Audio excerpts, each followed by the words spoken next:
হে আল্লাহ, দুনিয়ার প্রতিটা আঘাত আমার মনকে বারবার ব্যথিত করেছে। যেখানে আপনার দরবারে সিজদায় পড়ে চোখের পানি ফেলার কথা ছিল, সেখানে আমি দুনিয়ার মানুষের দেওয়া আঘাতে বারবার চোখের পানি ফেলেছি। বারবার আমার মন ভেঙেছে মানুষের কটু কথায়। নিজেকে বড্ড একা মনে হয়েছিল। ভেবেছিলাম আপনিও আমাকে পরিত্যাগ করেছেন।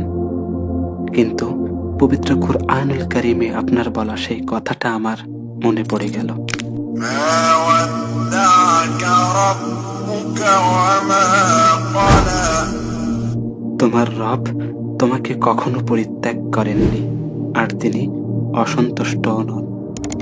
আমি সব সময় ভুল পথেই ছিলাম, আপনাকে চিনতে ভুল করেছিলাম। হে আল্লাহ, আমি আপনার এক অসহায় দুর্বল হৃদয়ের বান্দা। আমি আপনার ভালোবাসা পেতে চাই, আপনার সন্নিকটে যেতে চাই। হে আমার রব, আমার মনকে আপনি শক্ত করুন, যেন দুনিয়ার কোনো শক্তিই আমাকে আঘাত করতে না পারে।